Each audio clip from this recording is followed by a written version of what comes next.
stand up strong, face the truth about themselves, to understand what went wrong. I know we can find a way. I know we can find a way. I know we can find a way to stand up, stand up, stand up.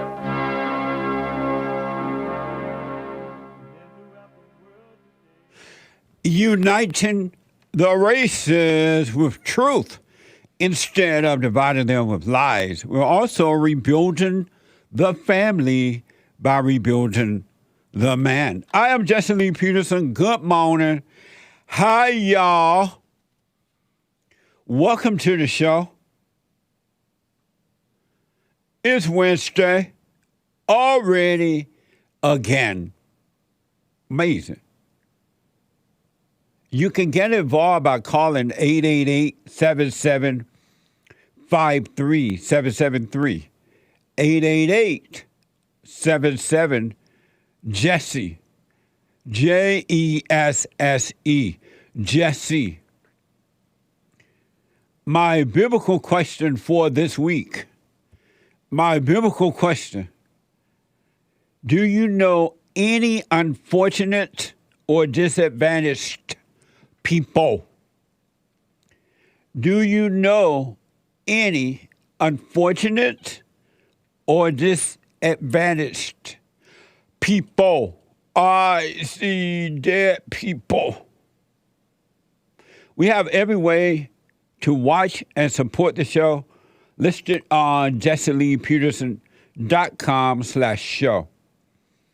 JesseLeePeterson.com/show.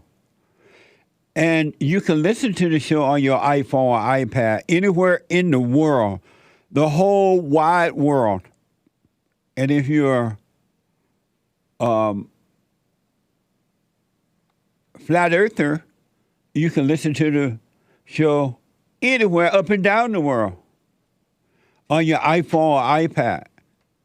If you're not able to watch it live because you're busy, you can podcast, of course, by calling the listen line at 641-793-1500. 641-793-1500. And don't forget to follow us, JLP Talk on Twitter, now known as X. JLP Talk on Twitter, now known as X. And cozy.tv/JLP. Cozy.tv/JLP. And if you like to have your comments read out loud, your super chats read out loud, you can go to Bond JLP on Cash App, Bond JLP on Cash App, and buy me a coffee. Buy me a coffee.com/JLP talk. Buy me a coffee.com/JLP talk.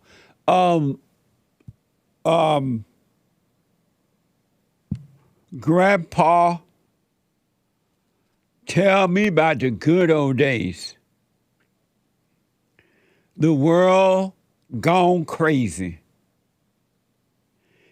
Everybody that you know, including yourself, I know, including myself, as I'm overcoming it.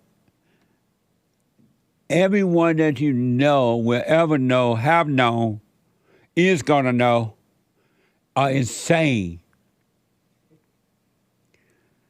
Really, you don't know your mama, your daddy, your mama, your grandma, your granddaddy, sister, brother, children, your children, girlfriends, boyfriends, teachers, preachers, Christians, Allahu Abbas, Islam's, Jews, and Gentiles. Everybody is insane. Isn't that amazing? The world gone crazy. Everyone you run into is insane.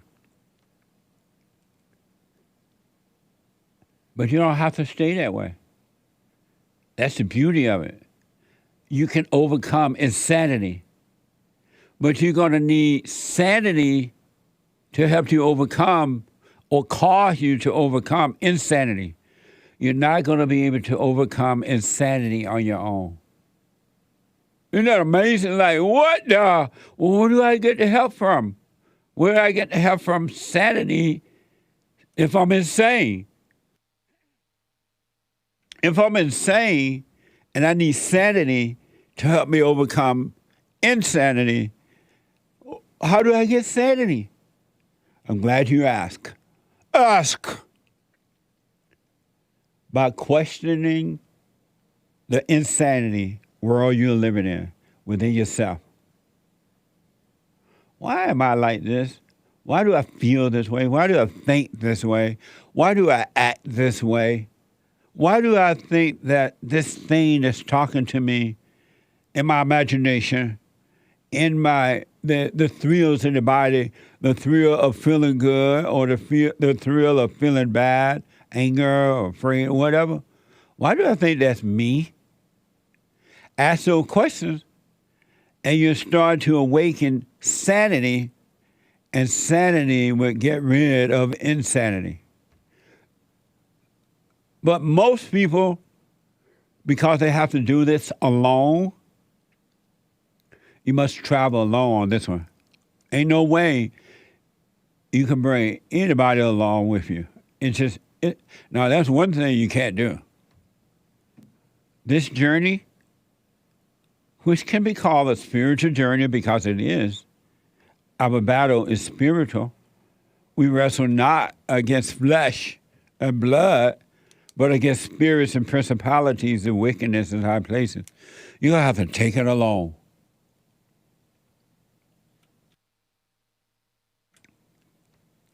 You got to start questioning what's going on with you.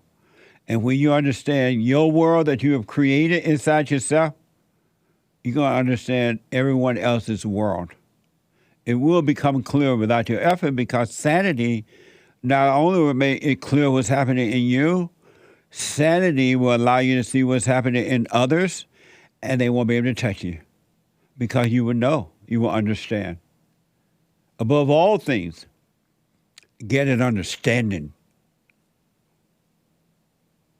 You want to understand the situation. What can I understand about this situation? Not what I can get from it, but what can I understand about it? Above all things, get an understanding. It's in the Word.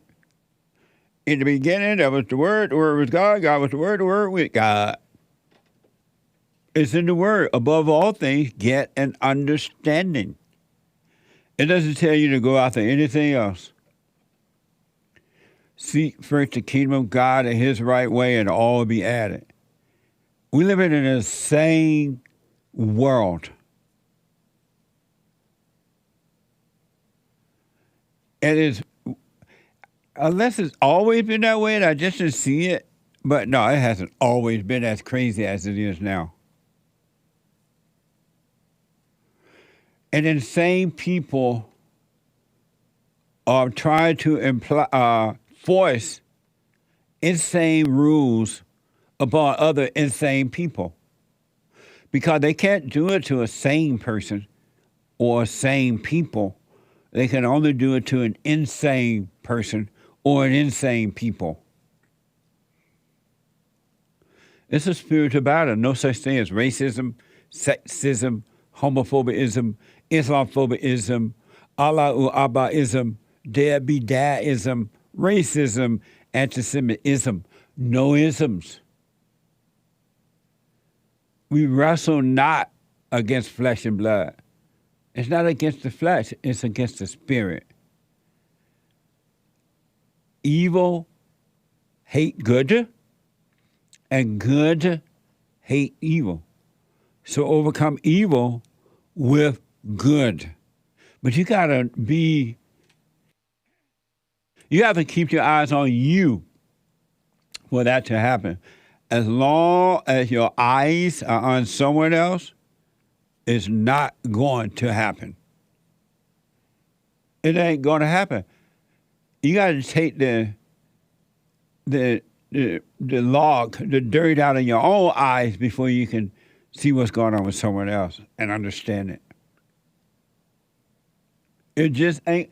I don't care what your little egos are telling you. It ain't going to work no other way. But I do understand, it's quite clear that there are people, most, not all, but most, there are people who love, they call their insanity life. And they love it, and they are unwilling to let it go. And so you just wish them well. Don't argue with them. Let them stay in their insane world, but you stay away from their insane world by not overreacting to it. And you will start to do that once you see and start to overcome the insanity inside of yourself. It starts with you. You are your world. And insane people will go work overtime to impose their insanity on you because of the thrill of it. They need a thrill. And they call that thrill life. They call it themselves. They get a joy from it. Just like darkness inside of you is constantly trying to get a thrill. It's no different. The people who are trying to get a thrill by hurting you, they are no different than the thrill, the thing inside of you that's trying to get a thrill by making you overreact.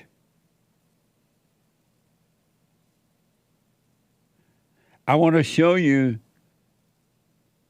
a few examples, and it's just one or two amongst the overall, because everybody's insane until they overcome it. And you can overcome it. That's one thing about it. You're not stuck unless you want to be stuck. And if you're insane, it's because you want to be insane. You have decided, for whatever reason, I love my insanity. I ain't giving up. I'm staying, and you gonna love me. And you gonna love me. Amazing. Remember rules for thee, but not for me? Well, the public schools are now totally insane. They're insane. And you got insane parents sending their children to insane schools because the parents are insane. And the mothers would rather send the children off to school so she could go out and satisfy her insane world, pretending that she can do what a man can do. She can act like a man. She can do this like a man. It had the insanity inside of her had told her, you can be like a man. Don't let no man tell you what to do. Don't obey your husband. You can put those kids in an insane public school and let it be a daycare center for you while you go off and feed your ego. And then pretend you care, though, by screaming out loud about it. Pretend you care about what's happening to this man's children in the schools so that the people think you really do care, deceiving yourself and trying to deceive others. Isn't that insane? Think about that. The schools are talking about cutting off the body parts of someone else's children. Insanity. And the parents send them to school anyway. And then they protest, they go to the little board meeting, they yell and scream. But the very next morning, they send the children right all back to school. They see the teachers and the board the school board people don't care, but the parents don't care either. They wake up the very next morning and they send their children off to the school. And then they go and yell and scream and let people know how mad they are, but they don't love the children. It's just all for the thrill of it.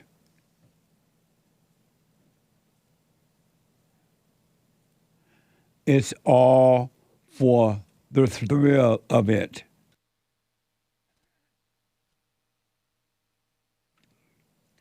According to WPDE, nearly 80% of Chicago public school students were unable to read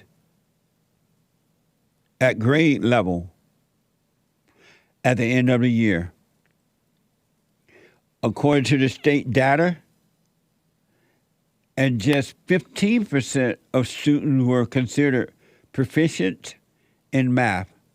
Remember when school used to be about reading, writing, and arithmetic?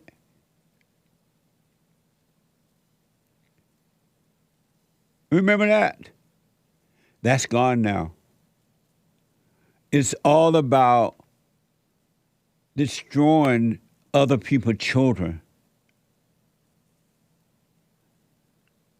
It's about other people's children, not their own.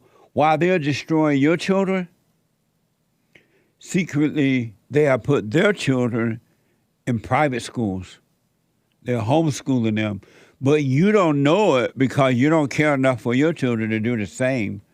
You're fighting the devil inside of you, fighting the devil to pretend you don't want them to do this to your children, but you do. You're lying. Parents, and especially mothers, do not love their children. Period. They're lying. They're lying. And these teachers, so-called teachers, they're putting their children in private schools. KATV is reporting the president of Chicago's Teachers Union. Is that from KATV? The president of Chicago Teachers Union is facing backlash for choosing to send her child to a private school despite previously opposing school choice. Watch this from Fox. So Chicago's Teachers Union president currently drawing scrutiny for sending her own son to private school. She once called school choice supporters fascists and racists, of course. But here's a flashback of her defending public schools. And we're mothers. And we send our children to the Chicago public schools. And remember, we live next door to you. So we work. We live next door to you. We're raising our families in the same neighborhoods. Think about who we are. And she's now claiming, under this controversy, that she was, quote, forced to send her son to a private school because he wants to be a soccer player. Critics are calling for her resignation. Here's the Teachers Union president of one of the most virulent unions in the country. This was the excuse. Ready? Here's the truth. If you're living as a black family in a black community, high-quality neighborhood schools have been the dream, not the reality. For my husband and me, it forced us to send our son, after years of attending a public school, to a private high school so he could live out his dream of being a soccer player while also having a curriculum that can meet his social and emotional needs. Amazing. But not your children.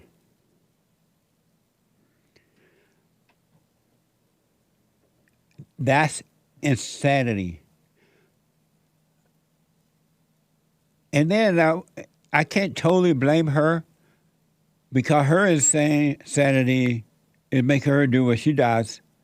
But you're insane for sending your children to the schools. I can't blame her because you get up every morning and you prepare your child or children and you send them off to those schools. And you pretend to care. Oh, a mother's love cares about her children. That's a lie. A mother's love hates the children. the child or children that came through the body. Because she doesn't protect the child. It's about self. And this woman is sending her children to him, and she used the black thing, she used all this. If you live in a black community, schools are not up to standard. Why not? Are you saying that the white people are smarter than you, where they keep their schools up to standard, but you can't do it? If you're black, Grandpa, tell me about the good old days. And she has all the right words: racism, black community. He want to play sports and all the words that creates a feeling, which is insane, inside of you. And you fall for it. The devil working you overtime with those feelings, and the devil and others are working overtime because you think it's you. You're convinced that you are your thoughts and feelings. And they're having a heyday. We live in an insane world right now because anger is being called good and good is being called evil. Even the Christians, Bible thumpers, they call anger good. And look at their lives. They're miserable. But yet they continue to call anger good. And in their emotional state, mental state, they said Jesus was angry. They truly think, because they have been deceived in their imagination and emotion, they think Jesus have the same hell that they have. He doesn't. And the beauty is, he came and he brought us back from that hell. But you said, no, Jesus, I don't want to be free from that hell. I love my hell. And you turn on him. And you say, well, he was angry. Why can't I be? It's not true. But you say it because you turn on Jesus. Just like you turn on one another. Grandpa, tell me about the good old days. All for the thrill of it.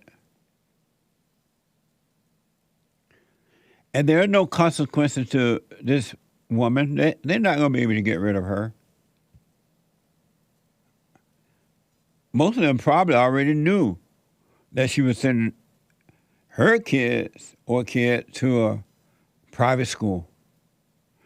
I want you to think about this. The blacks, not all, but most, they're always saying that the white man, the white people have it a little better than them. So we're going to move to the white community. We're going to go to the white school. They've been forever saying that. Especially since the civil rights movement.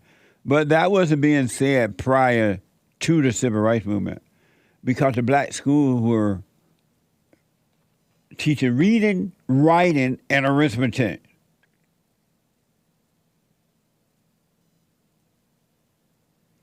Reading, writing, and arithmetic. And the teacher would dress and act like adults, the men and the women teachers. And we have men principals, not women principals, but men principals. And the authority that were operating through the man, it had power over the school. And the kids respected that. It's like when the father's in the home and he's in charge, the kids respect that. They love it. They know that that's love. You don't have to be telling them every time they leave the house or every time they come home, I love you, because you're lying. The power of love was operated through the father. And the kids knew, and the wife knew that the father loved them. God doesn't walk around every day and tell you how much he loves you. Every time you come home, every time you leave, every time you make a phone call, I love you. But once you return to the Father, you know he loves you. But now mama's love, which is not love, that's why she has to constantly remind you because you know she's lying. And you have men doing it too because they know they're lying. They don't have love. They have mama's love. They have to constantly tell you, I love you, I love you, I love you, I love you. And what they're really saying, I hate you, I hate you, I hate you. But there are no consequences to this so-called teachers union woman. She's black.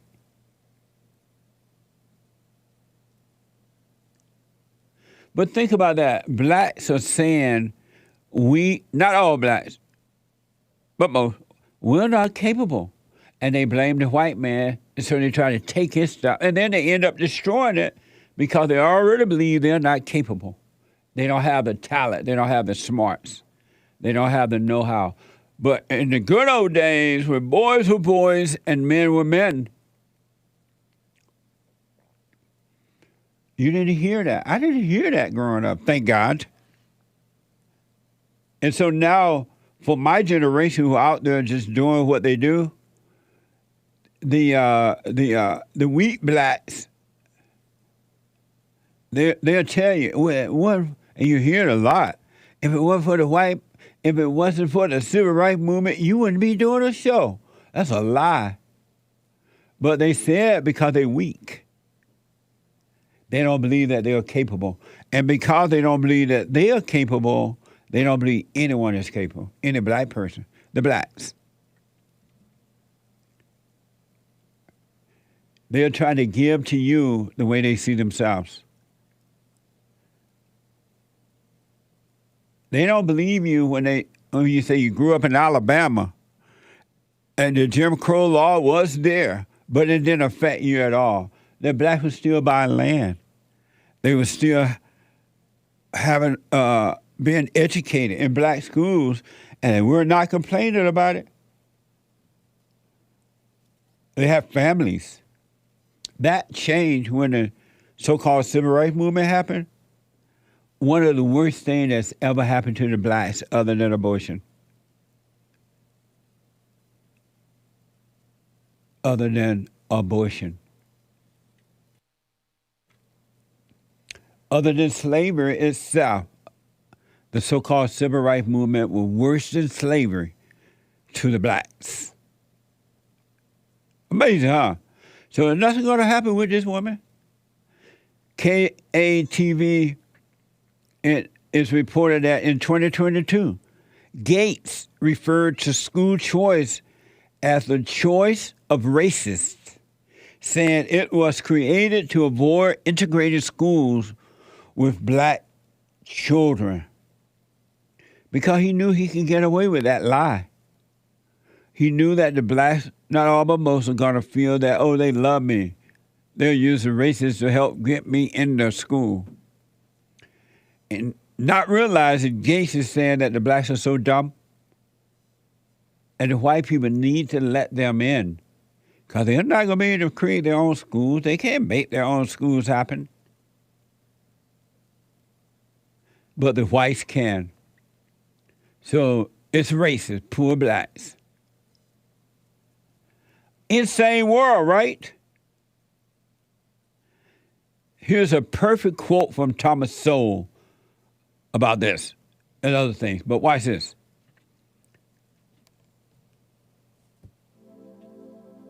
Thomas Sowell said, "It is hard to imagine a more stupid or more dangerous way of making decisions than by putting those decisions in the hands of people who pay no price for being wrong." That school teacher union woman, that's a perfect example. Thomas Sowell is absolutely right. But most blacks don't even know about Thomas Sowell because he's black. He just might encourage them to be free, to be independent. And the other blacks that want to control the blacks, they don't want him to, 888-7753-773. Back in a moment.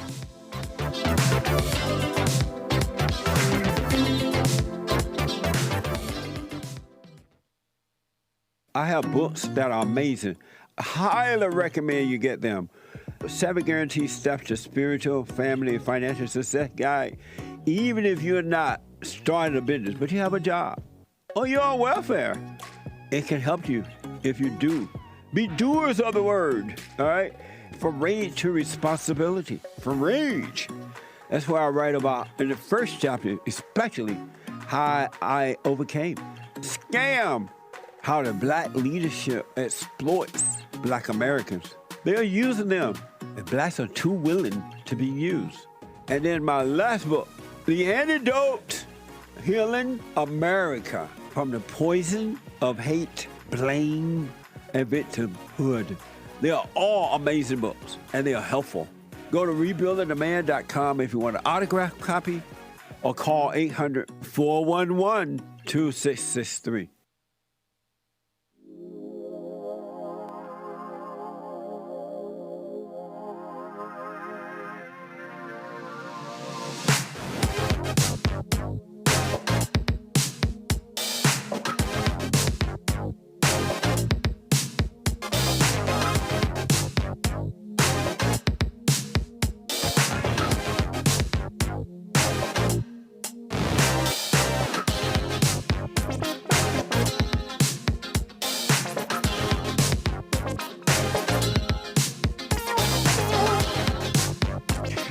Eight 888-775-3773. There is a line open if you want to jump in there.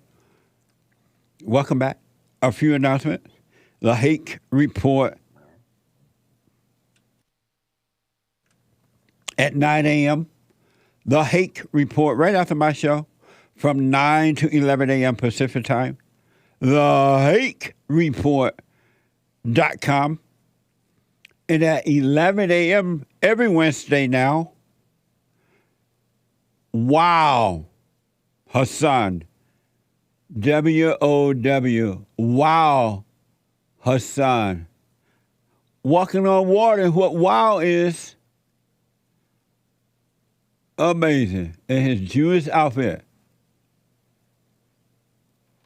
At 11 a.m. today, every Wednesday, check it out. And after that, the American Anchor Baby at 12 noon Pacific time. The American Anchor Baby. And don't forget, for personalized shout-outs, you can go to whatever the occasion is, right? Birthdays, anniversaries, weddings, whatever.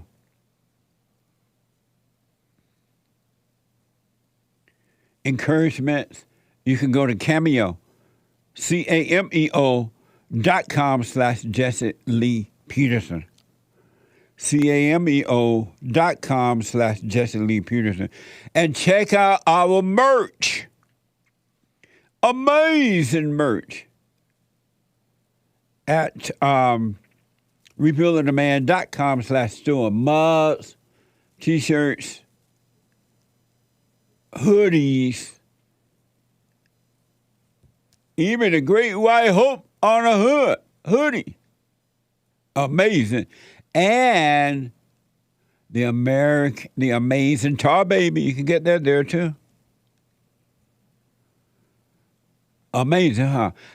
Before I go to the calls and the super chat, I want to, because we're right at the bottom of the hour, then I'll get to your calls. We want to talk about the insane world we live in. People, you got to take control of your own life. I mean, you don't have to. You could just suffer in your hell.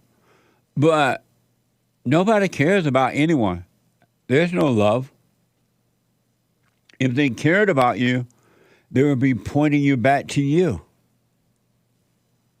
And then we will all love each other in the right way. The Spirit of the Father is trying to create love through us. That's why we were created. Love comes through human beings.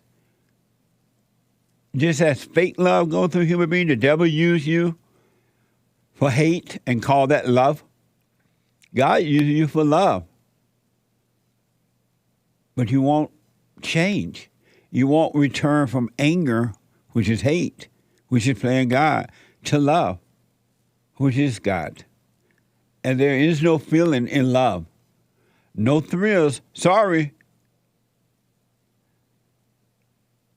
No thrills in real love. Thrills are in fake love, but not real love. So we just found out. I've seen this before, but some people might not have been aware. May not have been aware that this school, Chicago Teachers Union, were opposed to school choice. And school choice, for those who don't know, is you get those tax dollars that you pay in your hand, which is your money, and you send your children to whatever school you want, homeschool, private school. But these people are against that. They want to keep your children in these schools so they can make money and feel good about themselves, what they call good, while secretly sending their children to a private school because they know that you don't care. They know that, believe me. They know just as they don't care, that the parents don't care. That's when you show up at a school board meeting, they just kind of relax and let you run off at the mouth. And then they cut your mic off because they know you're just acting out. It's not real. It's just an act. Because if it was real, you wouldn't be down there arguing with them. You're just taking the kids out of the school, that's all. And the argument is over. The argument is over. But they know they're arguing for ego's sake only. So this the Chicago Teachers Union, according to this report, they say she's facing backlash. She black, she female, that ain't happening. It's just another act. And Thomas Sowell said it better, said it perfectly. I want to read that quote again, and Hassan going to read it for me right now. Watch this. It is hard to imagine a more stupid or more dangerous way of making decisions than by putting those decisions in the hands of people who pay no price for being wrong. Amazing, huh? And you can think of so many examples of that. So many. That's the name of the teacher union woman. Stacey Davis. Stacey Davis Gates.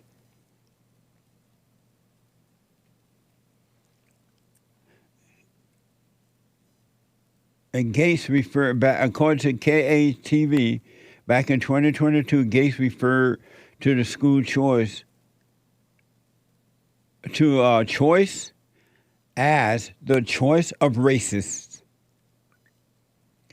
While she have decided to have her son or child, whatever it is, in private school. But it's racist for you to do it. And because you're hypnotized with the word racist, you fall for it. You fell for it. No such thing as racism. It's a total lie that doesn't even exist, but they can use that against you to control you. You got to overcome words. Let me hear Thomas Sowell one more time. It is hard to imagine a more stupid or more dangerous way of making decisions than by putting those decisions in the hands of people who pay no price for being wrong. Wow. Think about this. You put a government in control of the people who are now doing nothing but wrongdoing, and they pay no price, and you continue to vote for them. There's not going to be a price paid for high gas prices, food prices, the fight between the races, illegal aliens overflowing in our country now, criminal illegal aliens crossing the borders every day. There's one on the run right now. And the police force is so weak because they have been deliberately made to be weak. They couldn't even catch the guy. So far. Oh, they caught him now. About time. What, 3 or 4 weeks? 2 or 3 weeks? According to X, they caught him.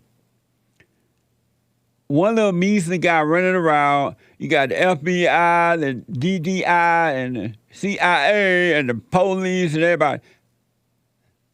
They're taking the dogs. Who let the dogs out? The dogs and everybody. It took forever to find one little weasel guy running through.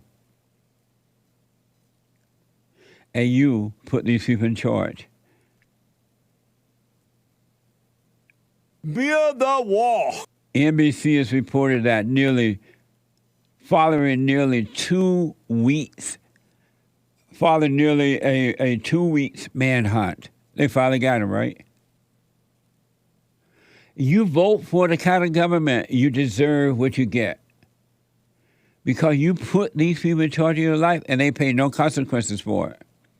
Will they do within themselves? Because what you do to others, you do to yourself. So it's not like they'll run around happy. They're not at peace. They have no peace.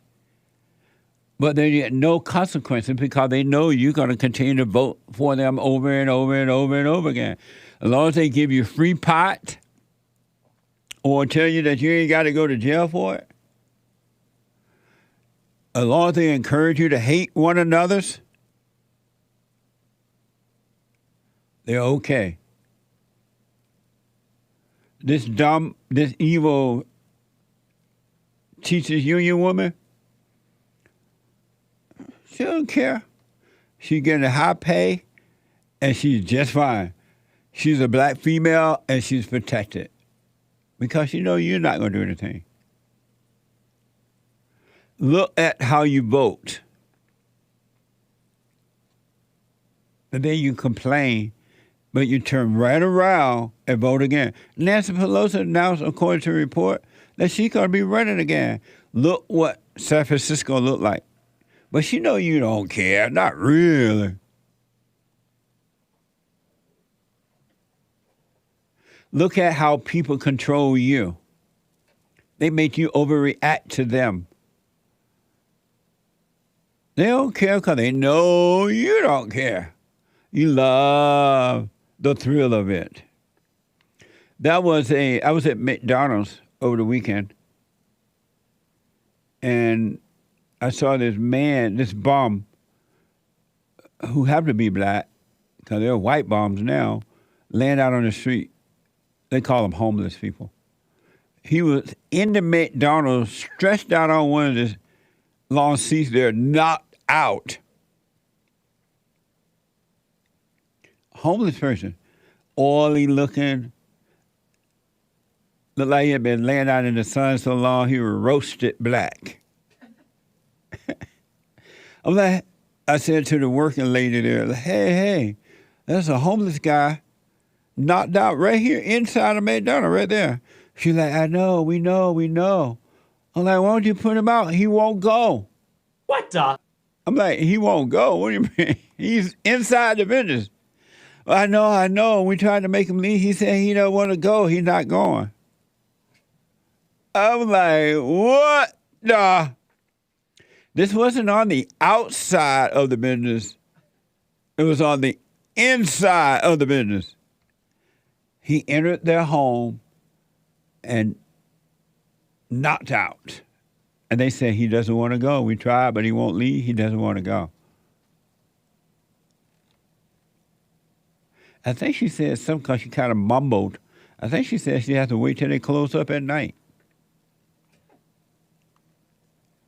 Homeless people are evil people, all for the thrill of it. And the people who pretend to care about the homeless people, they encourage them to be evil because they are evil. 888-7753-773. Let me go to John. There's one line open for us. We ought to get to all your calls out of Kentucky. John, welcome to the show. You're on the air. How you doing, Jesse? All is well, sir. Man, I was listening to you, and I always listen to you from time to time. And I just want to tell you, man, all black people, well, most black people are not, criminals or rapists or thugs or gangsters or thieves. Like, most black people are not that negative stereotype that you like to, portray all the time. When did I say that most of them were those things? Every day, Monday through Friday. I never said most people were robbers. 11 o'clock. I never said most blacks were robbers, rapists, and thieves. You say it all the time, When did I say that? Do you talk to Joe from Phoenix at all? When did I say that? I just told you Monday through Friday from 8 to 11. I don't say that. You've not heard me say that most black people were doing those things. And most black people are violent? John, I What? never said that. You're making up words. You're making up stuff. I'm not making it up, Jesse. Yes, you are. We don't like to be all put in the same box as the thieves and the rapists and the people who go in them stores and carry stuff out and all that stuff. And who is we? Black people. And are you put in that box? Anytime you say most, you put me in that box. And how do I put you in that box? You identify with most? Because you say most, because I'm a black man, and most means most, right? And so why can't you, if you're going to put yourself in a box based on what I say, why not put yourself in the box where it's not most? Why have you that's what I'm saying. Why have you chosen to put yourself in the box where it's most? That's why I'm calling. I'm telling you it's not most. But are you speaking for yourself or are you speaking for most black people? I'm speaking for most black people. Why don't you just speak for you? Why don't you say, I am not like that? Well, don't you speak for most black people when you say not all, but most? Why don't you? You're doing the same thing I'm doing. Why? Let's say first. Why don't you speak for yourself and not most black people? Because I actually care for black people. And I don't speak for black people. I speak about what's happening, not for. Yeah, but I consider it a lie every day when you talk about not all, but most.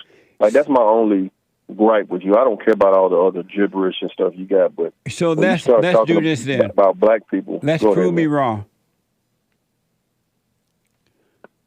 Prove you wrong about what? In what situation? Most black people complaining and whining that white people are superior and that they can't make it because of white people are supremacy. No. You don't hear most black people saying white people are supremacists? What? They don't. You don't hear most black people calling white people white supremacists? I think you always like take that wrong.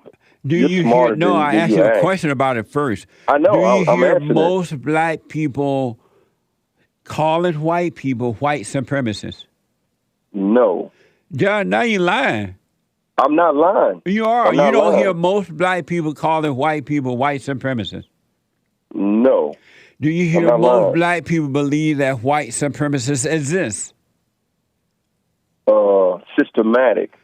Systematic white supremacy, yeah. So you hear most black people, you believe that most black people believe systematic white supremacy exists? Racism. Do you hear most black people believe that systematic white supremacy exists? No. Systematic racism, yes. What's the difference between systematic racism and white supremacy? White supremacy is where white people think they're supreme to us, and systematic racism is just a system that was put in during all those racial times that's hard to get rid of unless it's broken down and just redone over. And you believe that racism exists? Yeah, on for all different races I do, but it ain't like it used to be. You believe racism exists? Oh, you didn't hear me? I said yes, for all people. And do you believe racism exists for blacks? Oh yeah, there's some black racist people out there, yeah. And you believe racism exists toward white people? Towards white people? Yes. Yeah, in some cases, yeah. And how when you say that but white not people, when you but say not by that, most, Jesse. when you say that white people are thinking this about you, about that they are superior to others, did they tell you that? You know, they don't have to. You know, I Then how do experienced you it know growing what up they're thinking if they didn't tell you that? because I experienced it growing up, and I know a little bit about history. How do you know what most white people are thinking if they didn't tell you that? And I listen to Hake every day. Hake thinks he's better than black people too. How do you But, know? How do you know what white people are thinking if they didn't tell you that? You don't have to. They don't have to. It doesn't have to come out of their mouth for you to see their actions. How do you If- know what white people are thinking? And first of all, I'm that's telling not you, true Jess, about you can't hate. keep repeating it. You can't keep repeating it now. That's not true about hate, by the way. But how do you Yes, it know is. what white people are thinking if they didn't tell you that? Okay, so let me give you an example then. My dad is about your age, right? And then, you know, he would tell me the stories when he was growing up, similar to yours in Alabama. We're from the South as well. And he would tell you, like, How after do he came you, back from- John, know what white people are Goodness thinking gracious. if white people didn't tell you that? By their actions. That's the answer. By their actions. How can you tell by their action? That doesn't make sense. Did you see that thing that happened in Alabama with them black people? Yeah, beating how up can them you white people? Yeah, I saw Goodness where some black person went and killed some white people because of anger. No, not kill. I'm talking about the chair incident. Yeah, they you know, killed. murders happen all the time. How about that black person that went and killed four white? According to the story, I believe it was four white people. Was that I didn't see racism? that. I didn't see that. Was that was- racism? It was definitely hatred. I don't know if it was racism. Did he leave some type of Oh, manifesto but that or was something? hate. So when the white guy killed the black people in Florida, was that racism? Did he leave a manifesto? Was that racism? I'm not sure. I don't know if he left a manifesto saying he hated white Was that people. racism? I just said I don't know. If he left a manifesto saying he hated white people. But you just then said the it very black well guy could that be. did it to some white people was not racist. That was hatred. Well, I said did he leave a manifesto saying You that it said was, that the that he black was- guy that did it to the four white people was hatred. And you didn't ask about any manifesto or anything, but I the said it white could guy be. that was accused of killing the black people, you want to know about a manifesto. No. I'm confused on that, Jesse. You kind of mixed me up. No, with you're not two different confused. stories. Yes, I am. You No, mixed you're me up not. with two different stories. You're Yes, I not am. confused at all. Yes, I am. No, you're Jesse, not. I am. You're not. You like to do riddles and stuff. Hey, No, can I, you are can I not comment on the wall before you hang confused up? at all. Can I comment on the Not wall one before you hang up? iota. What about the wall? Oh, the wall going up. The wall costs hundreds of millions of dollars, but they still climb over the top of the wall. So that's why the wall is useless, Jesse. They didn't climb over the wall when the border patrols were there, only because they could do it now. That's the why key. they do That's it. the key. But when That's the the border key. patrol were there, they didn't climb over the wall. I rest my Right. case. Hey, John, Right. So thanks we for your need- call, brother. I do appreciate So we it. need border patrol and not the wall. See how insane that is? But thank you, John. Call me again. I got to take a break. 2 more hours to go. When I come back, your phone calls and super chats and more news items. Hake is coming in with the hate news, not the fake news. I'll be back. We have a counseling service, and I have to admit, thanks to God, it is the best counseling service on this side of heaven.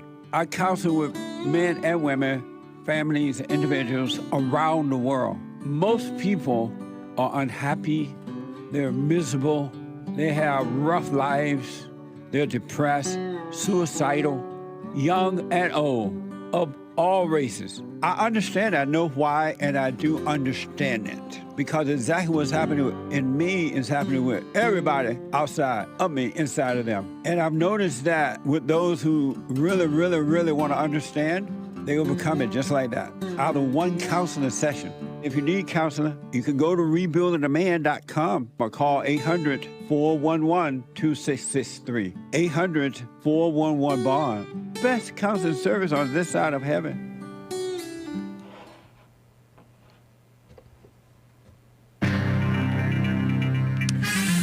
A whole lot of mess going on in the world, am I right? This is the end of hour one of the Jesse Lee Peterson Show. It is Wednesday, September 13th, 2023 AD.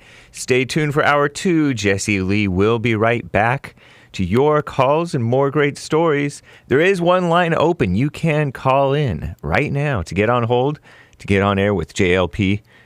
888-77-JESSE, 1-888-775-3773. But first, Hake news, not fake news. And of course, after the Jesse Lee Peterson Show, the Hake Report. And then, wow, Hassan walking on water with Hassan right after Hake today because it's Wednesday. And then American Anchor Baby. You can fly also for 120 years at light speed through space. And maybe you can live on another planet if you survive that trip. Call Me Nonsense Network CNN reports astronomers have found a planet around 120 light years away from Earth that might have all the elements needed to sustain life. NASA, which does not mean lies, you conspiracy theorists, said that the possible ocean world dubbed K2-18 lowercase b has a hydrogen-rich atmosphere and evidence of the crucial carbon molecule. Oh, so carbon is okay after all? Considered the foundation of all life forms on Earth. And Russia and North Korea sitting in a tree. Call Me Nonsense Network CNN reports, following intense speculation, North Korean leader Kim Jong-un and Russian President Vladimir Putin, the most interesting man in the world, according to some, met today to discuss a potential arms deal, one that could see Pyongyang, that's the capital of North Korea, provide weapons for Moscow, that's the capital of Russia, I guess, to use against Ukraine, which is part of Russia, allegedly. Nah, I'm kidding. Putin signaled a potential willingness to assist North Korea in developing its space and satellite program, as he gave Kim a tour of Russia's Vostochny space launch site ahead of the arms talks. U.S. officials have warned Putin could use the summit, warned other people that Putin could use the summit to seek ammunition for his invasion of Ukraine. This comes as the Ukraine war has left Putin internationally isolated and in need of fresh weapons after 18 months of war. Kim said that he would always be standing with Russia. Isn't that nice? Kind of heartwarming. I don't know. Maybe I'm wrong. Probably. Impeach Biden? Pfft, believe it when I see it. So-called President Sleepy Joe Biden is now the subject of an impeachment investigation per the ladies at the Skim, the far-left ones, and Call Me Nonsense Network.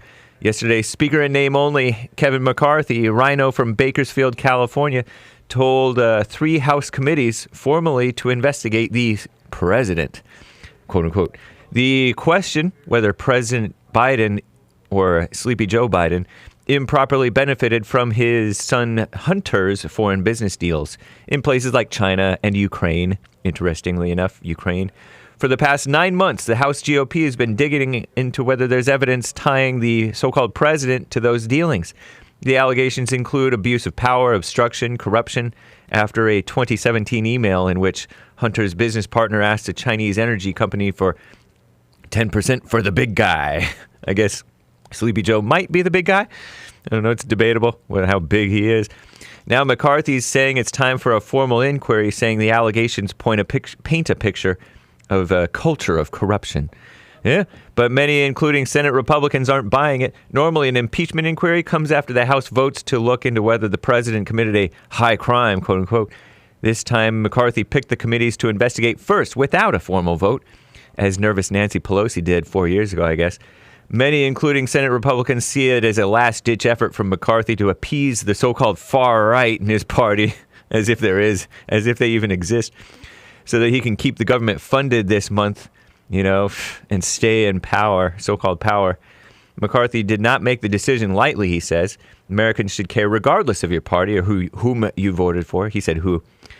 The White House called the inquiry extreme politics at its worst, based on lies, no evidence of wrongdoing. One supposedly far-right Republican called it a baby step. I'm James Hake. Now back to JLP, Hour 2.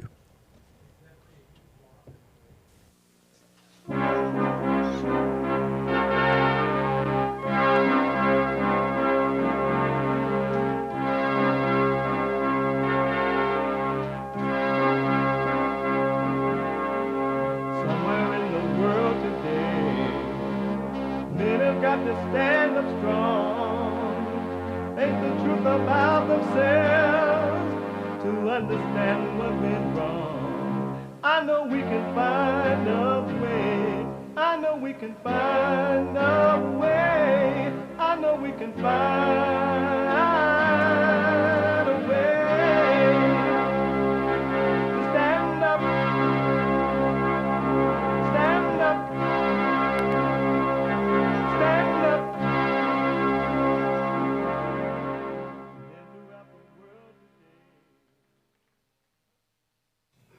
Uniting the races with truth instead of dividing them with lies. We're also rebuilding the family by rebuilding the man. I am Jesse Lee Peterson. Welcome to the second hour of the show already. You can get involved by calling 888-7753-773. 888-77-JESSE. Jesse. Jesse. Manhood Hour is coming up in the next hour, the third hour. My biblical question for this week. My biblical question. And it's a doozy. Do you know any unfortunate or disadvantaged people? Do you know any unfortunate or disadvantaged people? That's my biblical question. We have every way for you to watch and support the show. Every way to watch and support the show listed on JesseLeePeterson.com/show. JesseLeePeterson.com/show. And if you're out and about, you're busy, and you just can't sit and watch the Jesse Lee Peterson show, but you would like to hear it while you're busy. What the? You can podcast, of course, but you would like to hear it while you're busy. Working out while you're busy, laying up at the beach while you're busy, cooking breakfast, lunch, or dinner while you're busy, taking your children to a public school to be destroyed while you're busy. You can listen to the show on your iPhone or iPad by calling the listen line at 641-793-1500. 641-793-1500. And don't forget to follow us on Rumble. You got to know how to rumble.com/Jesse Lee Peterson. And Jesse Lee Peterson on Instagram. On Instagram, what the? And you can also podcast all the shows. To donate and have your comments read out loud, go to buymeacoffee.com/Jesse JLP Talk. Buymeacoffee.com/JLP Talk. And Bond JLP, BOND, JLP, Cash App. All right. I want to, and there is a line open, folks. We're going to try. I know a lot of times we don't get a chance to get to everybody. I try, but there's so much to do, right? Let me go to 888-7753-773, Pete, out of California. Peter, welcome to the show. You're on the air. Not Pete, but Peter. Hey, Jesse. Good morning. How are you? All is well, Peter. Yeah, thanks for taking the call. Actually, just I wanted to talk a little bit about, my son. He's becoming a teenager right now, and going through that phase in his life where I guess he's starting to test the waters a little bit more.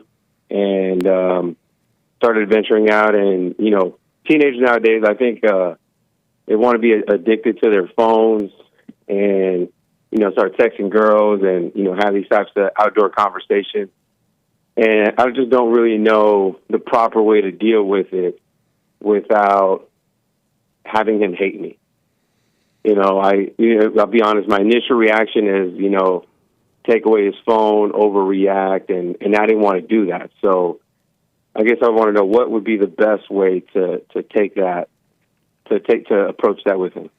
How old is he now? 13. And have you been you or his mother been overreacting with him all his life? In the fallen state, we have. Lately, since listening to you and waking up, we've been calming down quite a bit, but we have been, yeah. And have you apologized to him for that? Yes. Yeah, I have. I actually had a conversation with him, pulled him to the side, and I remember my dad used to do that to me and just apologize when he realized he made a mistake. So, yes, I did that with him and recently. Have you made his mother apologize to him too? Yes. Yeah, I did too, actually.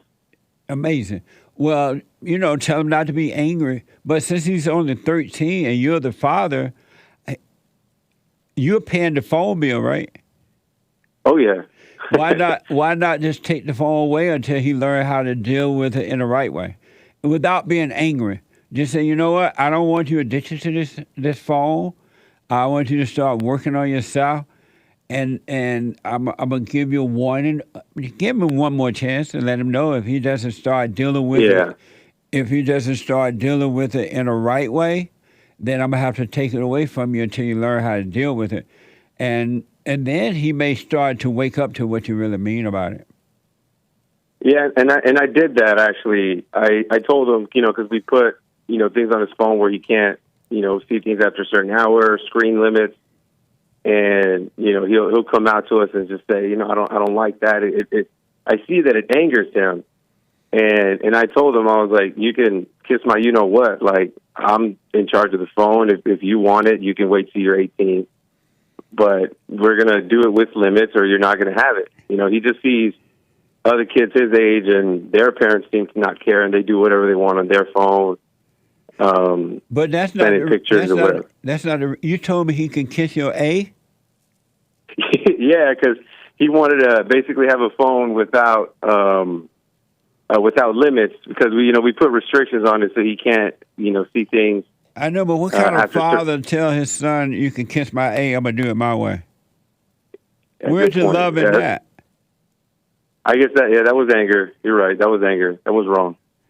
But how you expect him to do the right thing when you're doing it, and his mother's been doing it, but you guys are doing it wrong? How can the child be right when the father and mother is wrong or wrong? I don't think he can. That's a good point. I don't think he can, because he's seeing the anger coming out of me, and I'm not able to tone it down. Right. And so, because the phone is not the problem is the anger that he has toward you guys. And then he's using the phone in the same way a drug addict use drug, a sex addict use sex. People who attack one another love attacking. It's to try to make himself feel better because he has conflict from the anger that came from you guys. Yeah, you're right. And then I didn't see that before. You went and apologized to him, and you said his mother apologized, and then you turn around and say, you can kiss my A. What the?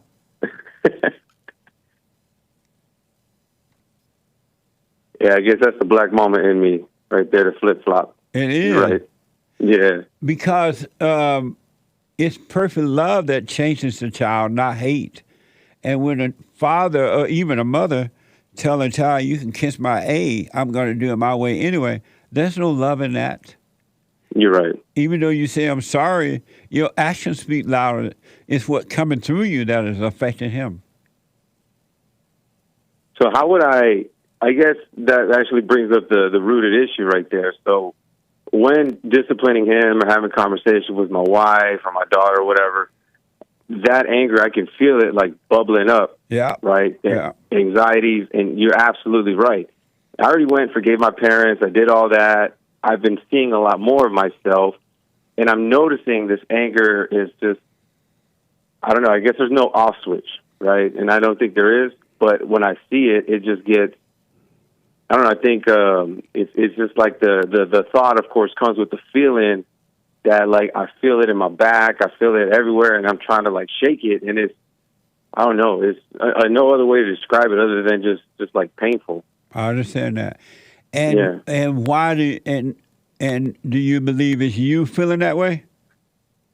in the moments, it feels like it's me, and it's not until I calm down. Like, you know, when you have like an anger outburst and then you calm down, you relax, you like realize like, damn, why did I do all those things? Like, I wouldn't have done it. So, but in those moments, it's hard to recognize whether it's me or not, because it's literally like, I don't know. Like, I've seen, I'm gonna go. I reference the cartoon Spider-Man where he gets like this black suit on him and he just can't control his body anymore, and he loses who he really is. That's what I feel in those moments. I understand that. Yeah. And so you have not been able to understand that those feelings are not, and thoughts and feelings are not you at all? Not 100%, no. Yeah. Well, I would, when those thoughts and feelings come, see what you can understand from it. And understanding will cause you to see that it's really not you, it has never been you, it can't be you, it's not you. So you could stop overreacting to it. And then when it does happen, you would see that, wow, I feel this pain, I feel this anger, but I know it's not me. And when you start to understand it, you're going to know it. And the understanding of it would get rid of it, because through understanding, you will stop believing that it's you. And you would know that it's something that made a home in you, but it's not you. And then when you deal with your son or anyone, you deal with them in a calm, perfect love attitude. You explain you would see the words would speak through you, and they would speak on your behalf, and you would explain the consequences of his behavior. And in that, he would start to see it, because that would be love coming from the father or the mother. That would be love, and the love would change him. But if you're telling him, you can kiss my A and I'm going to do what I want to do, all you're doing is driving him deeper into darkness. And now he's angry, and so he's the same identity you feel in you, in your mind and body, is exactly what he's feeling too. And he thinks it's him. And that's why he's not able to do the right thing, because he believes the wrong thing is him. Just as you believe it, and you're still overreacting to it inside of you. He's dealing with the same spirit you're dealing with.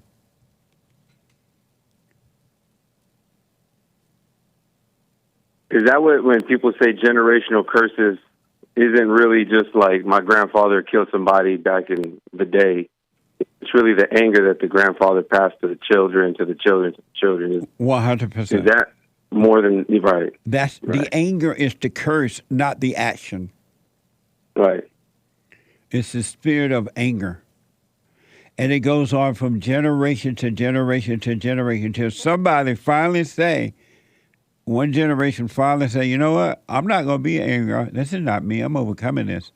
And then the love starts in that generation. But that is the curse. The anger is the curse. It's of the devil. It's evil. Yeah. If I could maybe, share a little bit more, like for what I do for my work, I'm not home all the time. I'll be gone maybe a few days out of each week, and I'm not home, and I'll be honest, the thoughts get to me of like, you're not doing enough, you're not present with your kids, you're not taking them to sports, and I'll see photos of them, of what they're doing. Part of me wishes I would be there to help or whatever, but I don't know, and I know those thoughts are not mine as well, but in those, what I'm just trying to say is, in those moments, it's just, I guess that's also anger that builds up. So when I am home, I start telling those foul things, and I start acting a fool, because when I'm not home, I want to be home, and then when I am home, I feel like angry that I am home. Like it's crazy. It really is insane. When now that I'm talking to you about it, it's insane. Because, I mean, I don't know, you say it all the time. The reality is I don't want to be that person. I want to be relaxed, still, that state of peace that you talk about. It's just insane how that voice is so loud that makes me do these things. I don't know. I have been doing the silent prayer morning and night, and then throughout the day, I'll recognize it and I'll feel the pain, and I'll see it, and then there are times where I can catch it, and then there are other times where it just, I don't know, I guess the thoughts are heavier, and I allow it to get, to a point where then I'm out of control. Yeah, I do understand that. So you got to watch those thoughts, and because if you have perfect love, whether you were home or not, your kids would be fine as long as you kept protect them from the mother by dealing with them, finding out how did the mother act, how did she treat them when they was away, what happened, right? So they won't be angry at the mother. Yeah. But whether you were home or not, they would know you love them, and the love that they see in you will protect them while you are away. When I was growing up, my father nor my grandfather had to keep, I don't even know if they ever said it. Maybe my father said it later in life, but they didn't have to tell me they loved me. I knew they loved me. And without even thinking about it, I knew that they loved me. And so with that real love, whether you're there or not, because you got to go off to work, you got to provide for your family. That's your God-given duty. But make sure that your wife is doing the right thing by them too.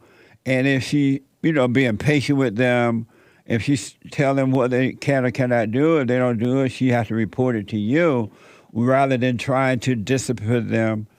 Everything will be fine. So whether you went to some sports with them or not, it wouldn't even matter because they would know that you love them.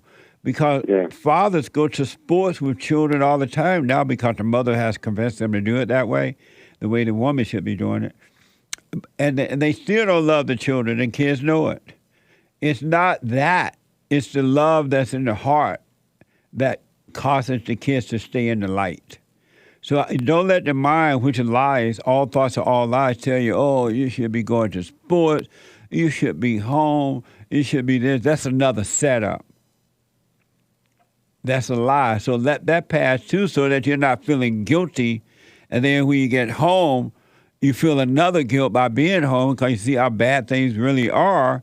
And it's just one thing to another. If you didn't judge yourself, you'll be fine either way or both ways. So don't ever believe the thoughts about anything. Practical thoughts are the only one you use as a tool, but all other thoughts are all lies all the time about anything. I appreciate that, Jesse. That's something I needed to hear just to get a shake-up again. So yeah. Thank you. And most kids, especially the boys and even the girls, they don't care that the parents are not at the game. That's another lie. And the mothers have convinced the children, oh, your problem is you care that your daddy wasn't at your game. He's never at your game. That's the mother only personal anger in her mind. She's trying to control the situation. Kids don't care if you're at a game or not. They just want to go there, have fun with their friends, play their sports, and go home. They don't care if you're there or not. If you're there, that's fine, but if you're not, that's fine. You're not affecting children by not being at a stupid game at all, unless they've been convinced by their mother that their problem is that your dad is never at your game. He doesn't care about you. Or they hear the mother argue with you about not being at the game. When I was growing up, parents were showing up at games. What the? And we had so much fun. Yeah. And nowadays, it's funny. You're surprised at things you hear people yelling on the sideline. Yeah. And the parents are at the games now fighting like they're worse than the children because it's all about them. It's not even about the child at all. It's the thrill that they get when their kids are out there playing, and if the referee don't call the right whatever they call, the parents get mad because now it's about them, and they pretend that it's about the children. Yeah. The kids are not going to go out there and fight and let the parents do it too. You got a point. You got a point. I'm starting to see more and more as I've been waking up, and of course I know I'm still on my way and not 100% there, but I've realized more that the entire dynamic of the family really depends on me. Yeah. Because however I act, my wife reflects it. She takes it to the kids. And then I've noticed that there are moments where it's just chaos. And then I stop. And I'm like, holy crap, I started it. I did this action that was a domino effect. And then there are times where the house is at peace, where everybody's just, we're not necessarily getting along. We're just there, and everybody's just, doing their own thing. Is because I was calm and I allowed it to be in that environment. So I think my challenge is really that anxiety that, I felt from my mother, because she was very uppity, not uppity in a positive way, but uppity like, come on, let's get up out the house, let's do this, let's do that, and always moving. And then I felt that increased heart rate, Yeah. And then now I feel it. And then there are times where, I don't want to keep going on and take your time, but it really started there. I could really put the blame on my mother because she would do all those things, put pressure on me to do all these things that I kind of didn't really want to do. And then when I look at my dad, he would just, he would always, anything I did, just say, hey, do your best. I believe in you. And then that'd be it. Yep. Absolutely. Very simple. One of the worst things, amongst other, but one of the worst things that has happened to children is that parents work overtime, and especially mothers. They work overtime to make sure the kids stay busy. They gotta play this sport, that sport, this sport, that sport. They gotta be they keep the kids busy, not understanding that they're building the kids' ego and keeping them in hell and causing them to grow in hell, because when you're busy like that, you're not paying attention to yourself. And my parents, I can speak for my parents, and I know other people's parents, they didn't keep the kids busy. They were not always looking for something the kid need to do, right, or should be doing.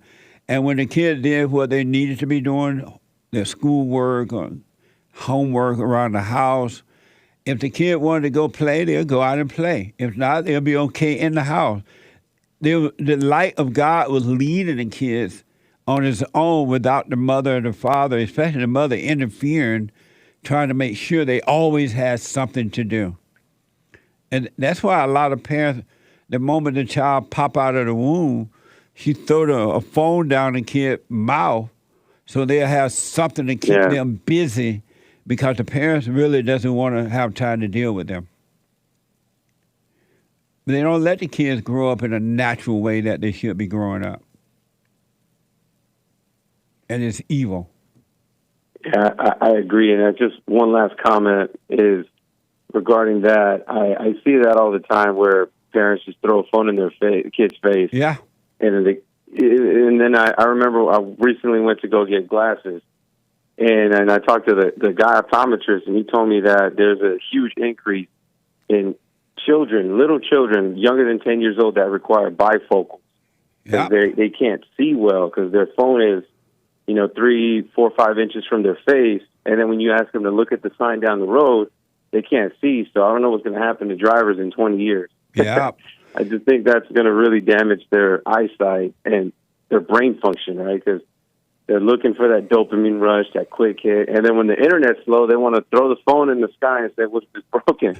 Yeah. It's really crazy. And then who do the parents blame that now the child can't see? They blame it on the makers of the internet. Oh, yeah. The internet need to change this, or they need to do that. They never once say, you know what, I need to stop doing this to my children. A child ain't got no business as soon as it pops out of the mother womb be on the phone.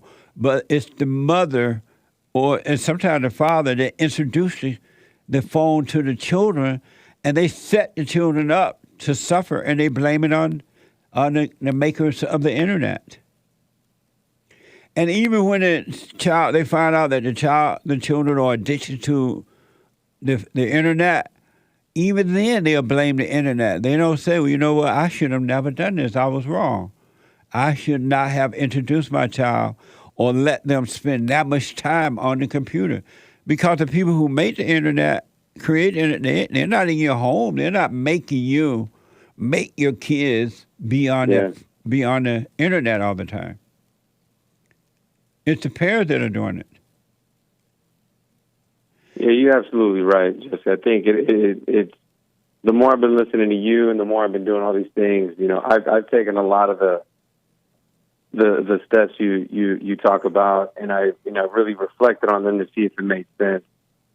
And I'm taking a lot of steps to help my kids find a better way of life. I distance myself from family members that are toxic. Pull the kids out of school. They're at home, and my goal is to help them become the better generation. And I'm seeing that they are not the problem at all. It's right. This evil spirit that I feel that makes me feel guilty. I'm not home now. I'm angry that I'm home now. I'm in a rush because I gotta go. Now I'm upset because I can feel this. I don't know. It's like the ocean just goes up and down, up and down, up and down. It's never like a lake that should be calm. Right. And then, just that peace. And once you return to calmness, you're going to not only deal with your kids like that, you're going to deal with everyone because you would have returned to your natural self rather than this not self that you think is you. You are not thoughts, and you're not your feelings, and you're not your body, but you still think at times that you are, and that's why you're overreacting. And you're right, the pain gets so great in the body that it can just feel overwhelming. It'll make you think that it's you, but just know that's not me. That's not, yes, I feel this pain in my body, but I know it's not me. And then you allow the truth to come in. You allow something else to come in to get rid of the not you, which is of the devil. It's evil. Yep. So I would just apologize to your son and just understand he's been set up to be that way. He didn't introduce himself to the phone. The parents did. He didn't make himself angry. The parents did. And he is feeling exactly what the parents are feeling now, overwhelmed. He feels when he's not on the phone, he feel like something is missing. He feel guilt. He feel everything that you're feeling. And it's not him because he became like the parents. Yeah.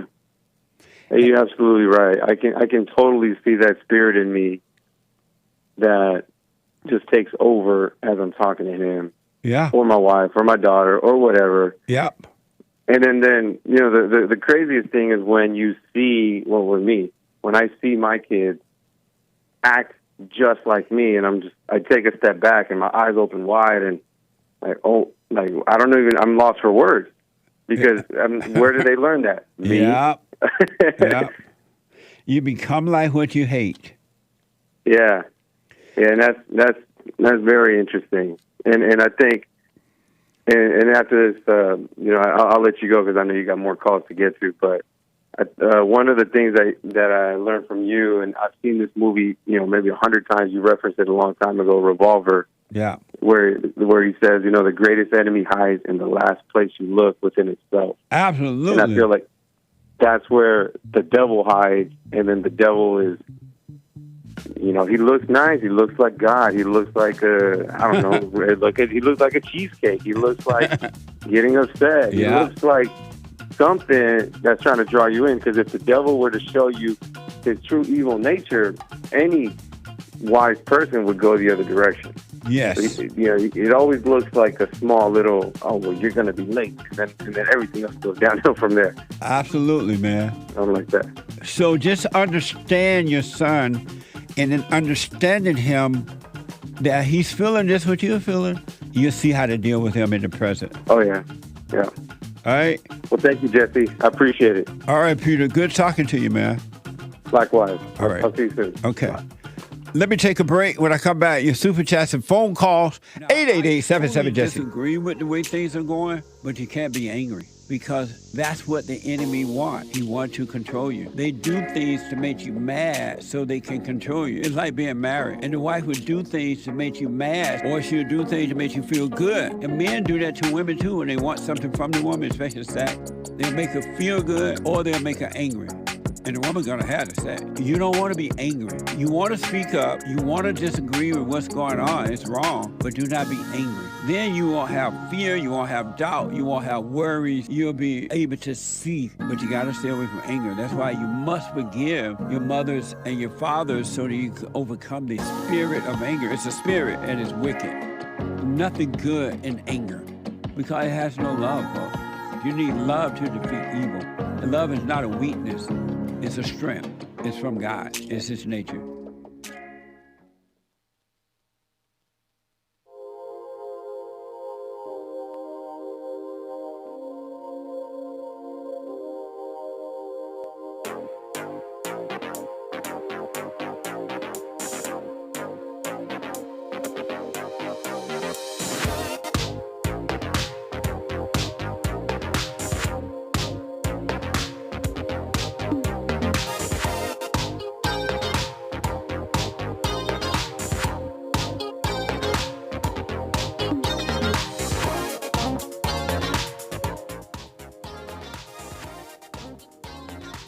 Welcome back. 888-775-3773. Grandpa, tell me about the good old days. The world gone crazy. And when I say the world, I'm talking about the people gone crazy because they call good evil and evil good. Anyone that think anger is natural, anger is good, you're evil. And you're worshiping the devil. And your life is fearful. You have fear in you, worry in you, jealous in you, envious in you, want revenge in you, can't find peace anywhere. Anger is evil. There's no love in it. That's why it doesn't work for you or your family or the cat or the dog. Why do you think you're trying to turn animals into human beings? Because you have anger and you're looking for love. And you think the animal is giving you love, and they're not. The animal's like, what the? Anyway. Check out, before I get back to the calls and Super Chat, check out bigclub.com. It's amazing. And I've been hearing from a lot of you about the Afro Jerky, and you really like them. They're good for you, snack on, and when you finish a workout. I really do. So I'm not playing. Afro Jerkies are good. Watch this from Big Club. People USA. tell me I have a lot of Afro energy. Jesse, what gives you so much Afro energy, they say? Is it energy drinks? No. Is it cigars? No. It's Afro Jerky. Afro Jerky from Big Club. USA, Afro Male, and you can have Afro Jerky energy too.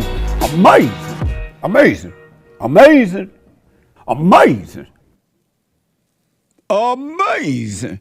Check it out, bigclubusa.com, and use the promo code JLP33 for 15% off of your purchase.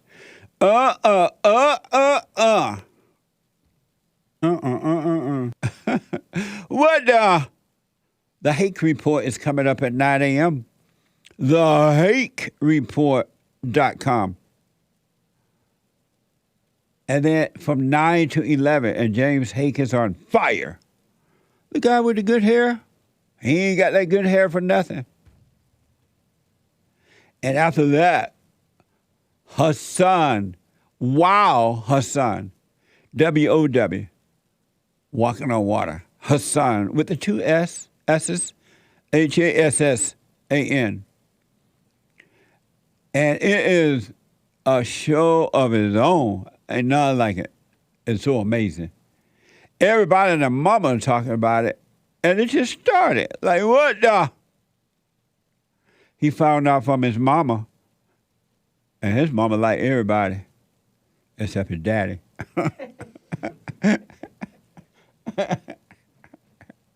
My mama don't like you, and she likes everyone except your daddy. He found out he was a Jew. He part Jewish, part white, part Allahu Abba, and black. What the? So you're watching the whole deal. Talk about inclusive. He's been inclusive with every culture. At 11 a.m. today. What the? Walking on water, Hassan. All right, at 11 a.m. every Wednesday. And then the one, the only, flying high off natural energy, not off pot or fentanyl or any drugs, but the God-given energy, the American anchor baby, at 12 noon, Mondays through Thursdays. Mark it down. And then on Fridays at 4 p.m., the American anchor baby. He ain't American anchor baby for nothing. His mama stepped across the border, dropped him off on the United States soil, and he's thanking God for it and giving back. Flying high with the American anchor baby. What the? Super chat. Someone bought 5 coffees. Thank you for helping. You're welcome, and thank you for helping us to help others. I appreciate it. Alex bought 20 coffees. Very generous. Saying, it's been an amazing journey, and I appreciate everything you do, Jesse. I've never seen nor have I heard from a son of God till by the grace of the Father I heard you, Jesse. I am truly grateful of everything God has revealed to you. It has been truly the best blessing. God willing, and the creek don't rise, I will call you and chat to you. And to the rest of the children of God, I am grateful. The highlights of my days are listening to your show, Bond, The Fallen State. Thank you, brother, and much love. Thank you. Stay with it. Stay with it. Your mind will become clearer and clearer and clearer as the darkness leaves. The mind will become, the darkness going down here and going back into hell.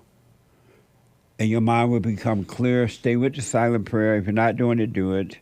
And just watch.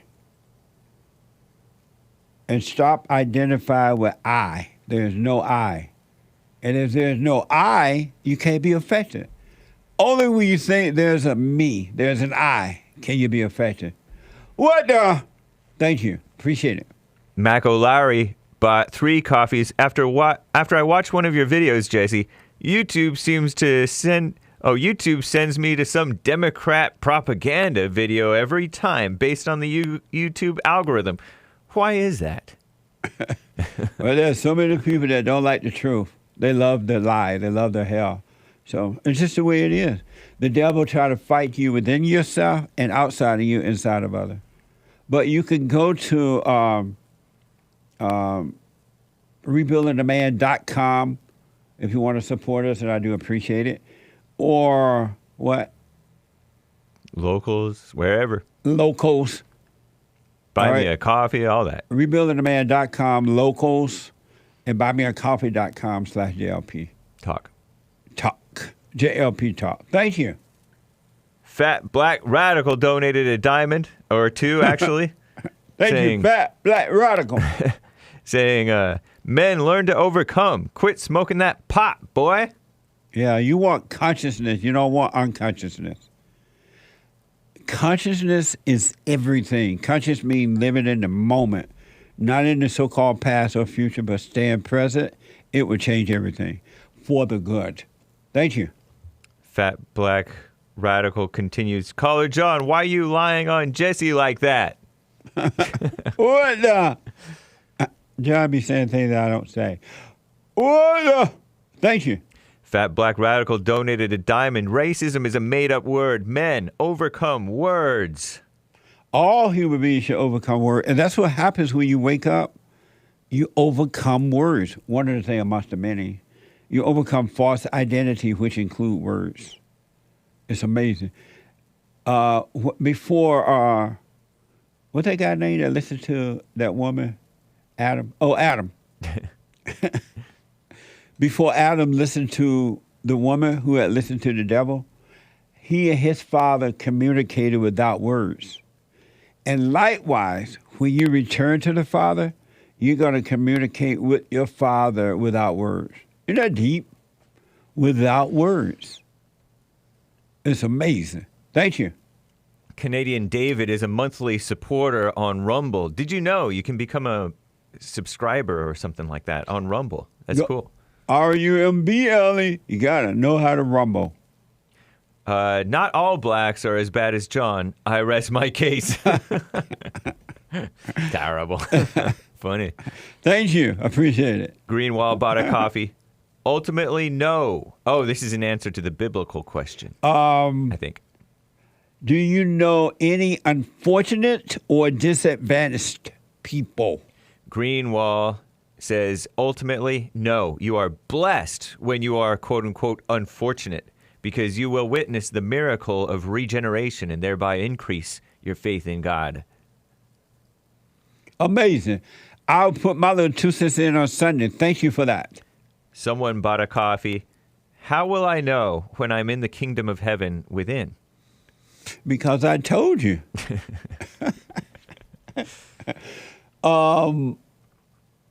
I almost don't want to tell you this, but I will. You will be able to see. You will be a perfect love, which means perfect peace, and you'll be able to see. Or I put, you'll be able to see, you'll be a perfect love and perfect peace. You will have no fear. Amazing. How will I know? And you will stop thinking. There will be no more thinking. So many great things you'll start to remember. But stay with it, do the prayer, and watch. And I don't care what happened out here, what situation come outside of you. Out here is outside for those who don't see, who are just listening. No matter what happens out there, don't become angry about it. Just let it happen. You'll be fine. Amazing. J-Dog. It's up practical protecting yourself in a physical way. Okay. My bag. J-Dog bought a coffee. I wouldn't just take a bullet from my little dog. I'd take a nuke. If someone murdered my dog, my wrath, with a capital W, upon this earth would make Hitler's crimes against humanity look like child's play. Preach it, Hassan. Hassan with 2 S's, J-Dog. What? Who's that from? J-Dog. I hope J-Dog just playing. I don't think so. J-Dog, I hope you're just playing. He bought a coffee, so he means business. I feel you, J-Dog. I stand with you. What the? There was this guy, I saw this guy, he parked right next car to a woman that lived in his building, like right next door. So I happened to be hearing this, and he was driving, getting ready to park, but as he got close to the building, he started honking his horn and yelling from his car. This woman was in her apartment somewhere, right? He was yelling from the car, cursing and angry, and everybody running out, what's going on? And the guy was mad at the woman because she had parked in his spot, even though they like right here. It's not like he had to go 4 cars down, 2 park spaces down, but right there. She just had parked in his spot instead of her spot. He was cursing and yelling and carrying on and honking his horn.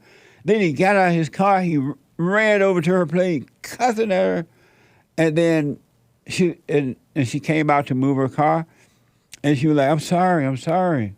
He's like, I don't give a F about you sorry. I don't care about you being sorry. And she said, well, I'm apologizing to you.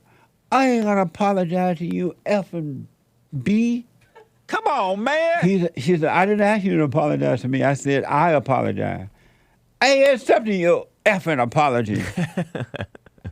And then she got in her car, she backed out, and instead of parking at her place, she saw how angry he was.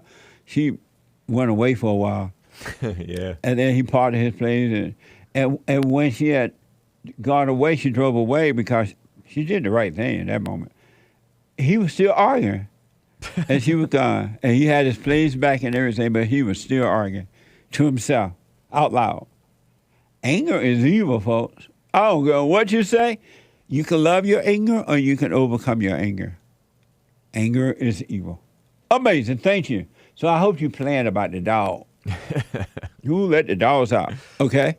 Chalice over on Cash App, cash.app/$bond JLP. Chalice says, thank you for your wisdom. That was yesterday. On Monday, Chalice donated. On Sunday, Chalice donated. And on Friday, Chalice donated saying, thank you for your wisdom. Thank you. Stay with it. Stay with it. Sweet. On D Live, Fat Black Radical with yet another diamond. Fat Black Radical. What the? Says, no such thing as quote-unquote righteous anger. Right. Anger destroys. That is such another deception of evil to make you worship it by calling your evil righteous anger. What a problem that is. Well, a lot of Christians say, oh, I got righteous anger. What the? But they feel like hell with their anger, and they call it righteous. Amazing. Thank you. Hillary bought you 3 coffees saying thank you. Hillary with 1 L. I don't feel no ways turn. Thank you, Hillary. I appreciate it. Raul G bought a coffee. Good hair, even better news. Hake! Thanks, man. He ain't got that good hair for nothing. Sweet. And I have a golden... I got my own golden mic. Can they see it? Oh, yeah, I see it. He has a golden mic. Thank you, John. Nice. Amazing. Yeah, thank you, John. Shout out to John. Someone bought you 2 coffees. Every time I give you all money, I get more money. What? That's right. Not even joking, though. Right. The spiritual rule, you give, it shall be given back. It really will. Don't give expecting it come back. It will come back. It's mind-blowing. It's a spiritual law of the soul of the land. Thank you. Pressed down, shaken together, and running over. That's right. That's from the Bible. It's in the Word. And thank you, guys. That's all for now. Thank you all. I appreciate it. Amazing. Let me go to a first-time call out of Illinois. Davey out of Illinois. Davey, welcome to the show. You're on the air. Hey, Jesse. How's it going? All is well, Davey. Guys, this is my first time pretty much on the radio show and first time calling in, but I do frequent the phone. Speak up a little bit, Davey. This is my first time watching the radio show and first time calling in. Well, I appreciate it. But I watched The Fallen State. Amazing. The fallenstate.tv. Oh, yeah. I'm friends with the editor, so he got me hooked on that. Okay. We've just been talking, me and him, about forgiving the parents, and I think we've been talking about it for like a year now, and that topic always seems to come up. And when I first started watching The Fallen State, and I just thought it was funny. You know, I wasn't really watching it for, too much, but more recently I've been watching it, and all the guests you've been having on, it's like very interesting, the different guests, the ones that, like the last week, he said he didn't say it out loud, he didn't forgive his parents out loud. And that was something I was thinking about, and it's like, to me, that just doesn't even make sense. Yeah. Like, I don't think that's how it works. Right. Like, there's plenty of things that you can do in your head, or that's like something that's like, that just tells me that it's hard to do if you can't do it out loud. Absolutely, man. I haven't done it yet, but and by the way, I've realized. So what now? I just said everything I've realized, like, it all like points towards doing. David, your voice going up and down and away from your phone. Stay with your phone. sorry, I'm with my phone. Okay. And why, by the way, the editor of the Father State he does amazing work, man. It's mind blowing. But Yeah, he did. let me ask us, and why haven't you gone and forgiven your mother and father? It's just right now I'm still living at home. I'm How old are you? So 24. You say you're divorced? No, 24. Oh. And why are you living at home at 24? I don't really have a good answer for that. I would say saving money, but I realize that's like not a good reason. Not at all. So what is it like being at home, being a male, and being at home with mama at 24? Hell. And when you say hell, what do you mean? Explain. Give me what you mean by hell. Like she brings her hell to the home, and then everyone else in the home feels that. Yeah. And I'm included in that. And so why don't you get out of there then? Because you know that part. Why isn't that enough as a grown man? Why isn't that enough to make you move out?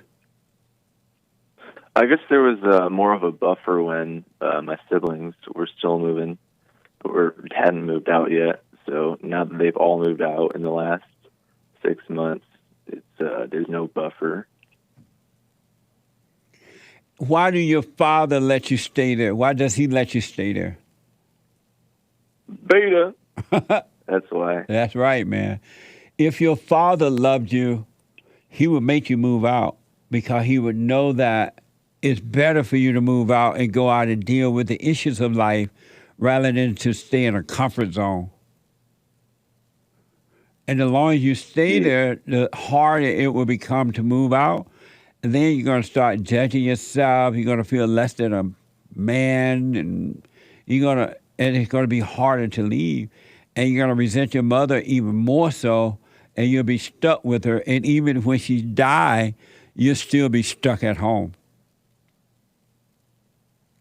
You have a job? Yeah, I have a job. I would recommend, do what you want, of course, but I would recommend you get out of there sooner rather than later. Yeah, I was actually going to make some calls this week because, like, talking to my mentor, and it's just realizing how important forgiving parents is, and it's just got to get out. Yeah. Got to get out and got to forgive them. Yeah, you got to face her and forgive them. They know not what they do. The same conflict you're having inside of you, it came from them, so they're having the same identical conflict. And it's not them, but they think that it's them, but it's not. Okay. Yeah, it's interesting just talking with them and then seeing it in like all other relationships I have with other people, and then just the way they have their relationships with their parents. I see it everywhere now. All the guests that are on the Fallen State, I see it in all of them. Every human being on this side of heaven have the same problem. There's no difference. It's the same thing. Maybe a little different situation, but it's the same thing. Davey, call me again, but are you doing the silent prayer? Real fast. No. Oh, man, you got to start working on yourself, Davey, if you want to be free. He's telling you the right way. I will. I would take it if I were you. I recommend it, all right? Call me again, buddy. I will. I'll call back when I do. Okay. When I forgive them. Back in a moment, folks. You can't run from evil within yourself or outside of self. You got to deal with it. And you need good in order to deal with evil. And God is good. You need to return to the Father. And you'll see within you, he will fight the battle for you. And he will fight it without, because he will show you how to deal with it. And you will have no fear. Love God with all your heart, all your soul, all your might, along with nothing else. Nothing else means yourself, your children, your wife, your things, your ego, your reputation, and all that. You can't care about any of that. The children of anger will use it to control you. But if you love God, he will renew your mind, and none of those things will be before him. And so when they go after you, oh, well, you may take my body, you may take my things, but you're not going to take my soul. And that's a true reality.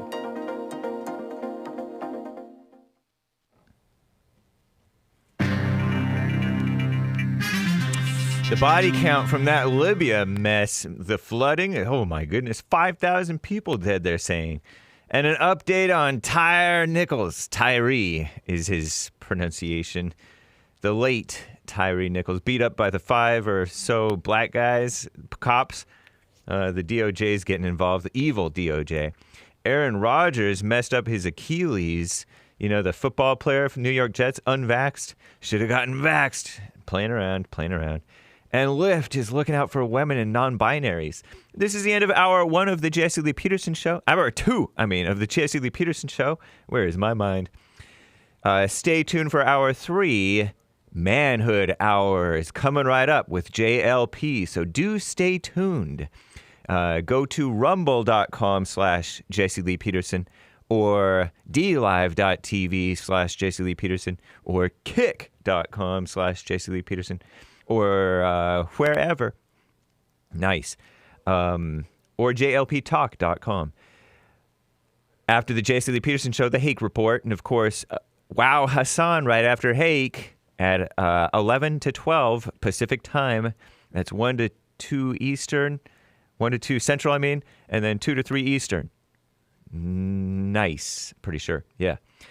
And then, of course, American Anchor Baby on YouTube and Rumble.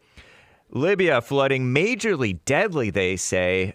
Coming Nonsense Network CNN reports more than 5,000 people presumed dead in Libya after heavy rains caused 2 dams to collapse. What? Sending more water surging into already inundated areas. An additional 10,000 people are missing, according to the head of the International Federation of Red Cross and Red Crescent Societies delegation in Libya. Whole neighborhoods believed to have been washed away. The death toll is expected to rise.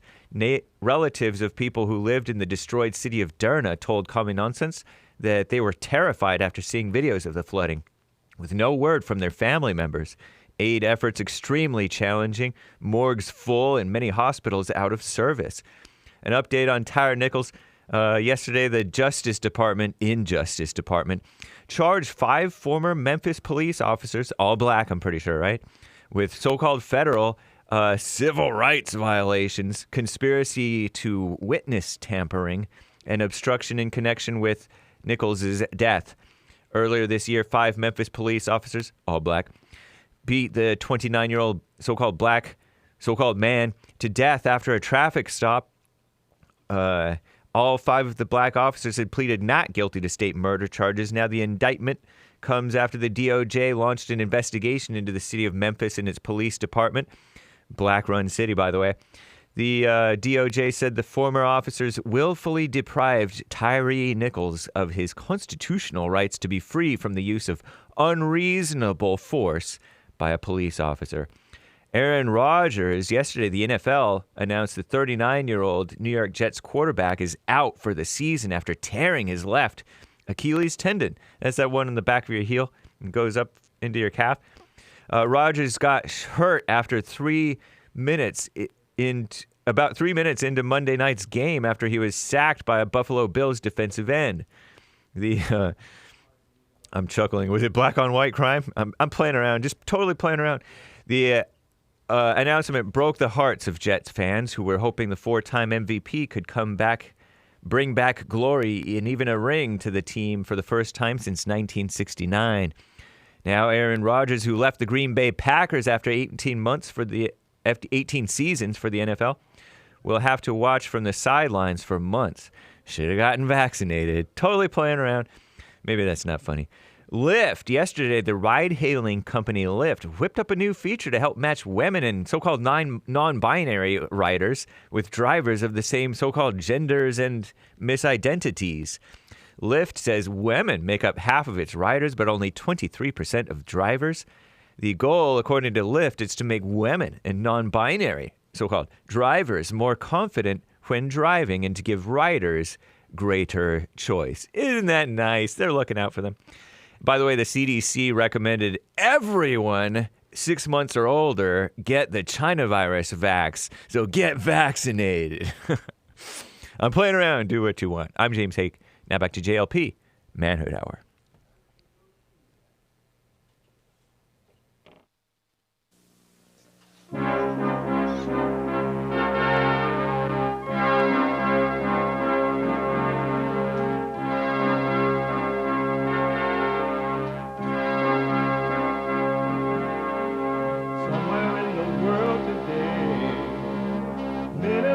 stand up strong. Think the truth about themselves to understand what went wrong. I know we can find a way. I know we can find a way. I know we can find a way to stand up, stand up, stand up.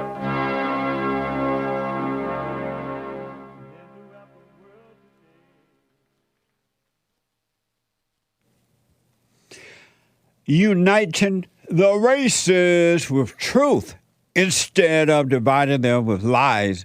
We're also rebuilding the family by rebuilding the man. I am Jesse Lee Peterson. Welcome to the third hour of the show today. You can get involved by calling 888-77-53773. 888-77-JESSE. Jesse. Jesse. My biblical question for this week. Do you know any unfortunate or disadvantaged people?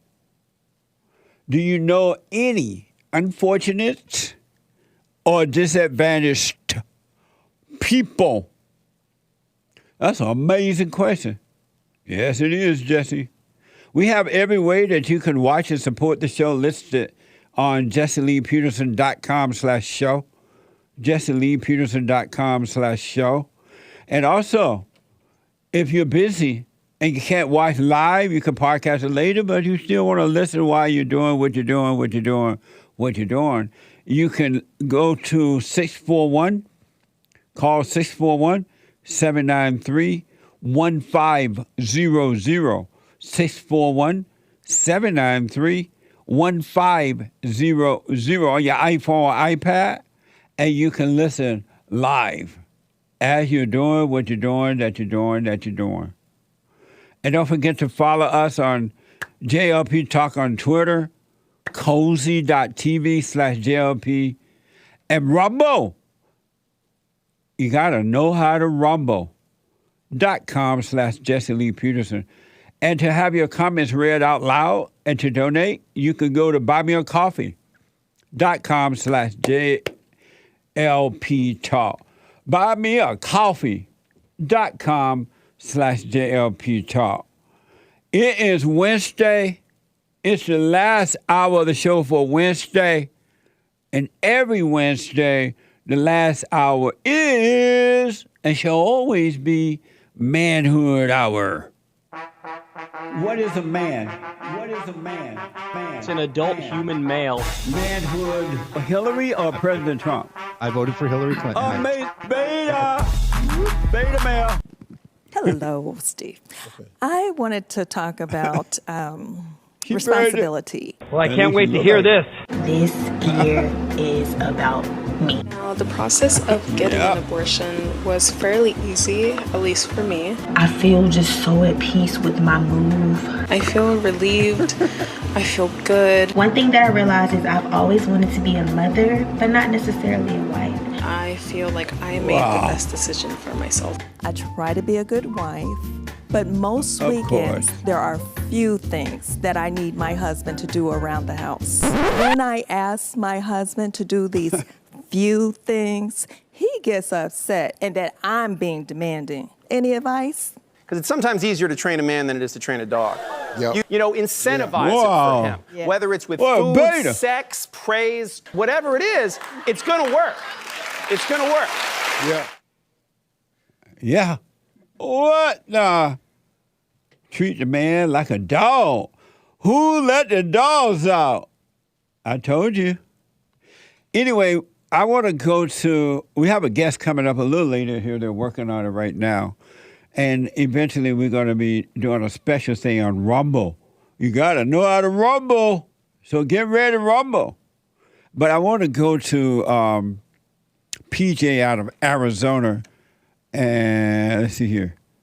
PJ, welcome to the show. You're on the air. Yeah, Jesse, can you hear me? Yes, sir. How you doing? All is well, PJ. Yeah, I had a question just regarding my situation.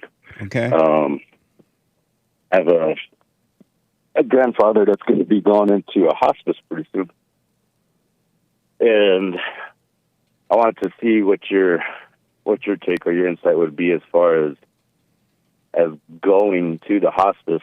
Right now, I just don't. I'm not getting along with my family very well right now. Mm-hmm. It's my mom's father. So, and I blocked her not too long ago just because she was bugging me. Right. So, I'm just dealing with my own internal immediate family stuff that, I'm going through. And, is the reason why I'm not talking to her is because my mom did interfere with that stuff. And it's just like, I can't, I just don't want to, be around, family right now. That makes sense. Nice. It makes 100% sense.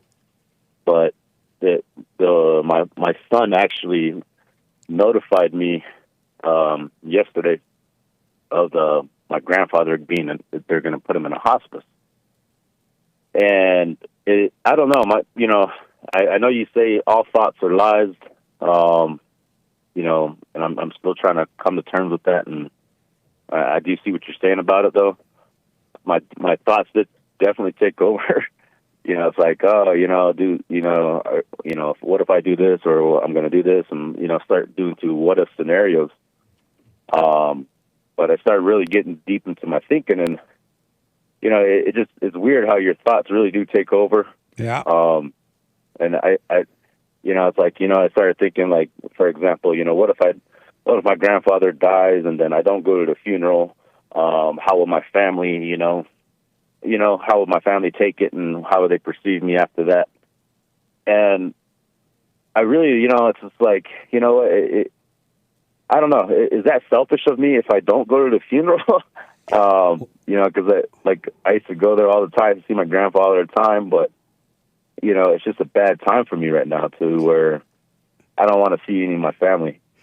And how would it be selfish? The question itself doesn't even make sense. How would that be selfish if you didn't go to him? Is he dead already? He's not dead already, but he is on his way out. And so why think about if it's not even time to think about if. You have to wait till that moment happens, if it should happen, and you will see the right thing to do. And what you're making a mistake of doing, you're living in the future, which is of your father, the devil. You need to just live in the present and just stay present and live in the present. You'll see what to do. And I see what you're saying. And you said, you asked me what's selfish about it. And I was thinking, like, is it selfish on my part because it is my mom's father and I should be there for her, or, be there for my family members? But I don't understand why it'd be selfish. What good is it gonna do her to be there, for you to be there? That's what I would say. Like, no, that was a question. I don't know. So why would you even consider a thought like that? It's not going to do your mother any good either way. It just make her feel good, which is all ego. She just get a thrill that she can act any kind of way, and there you are. Yeah.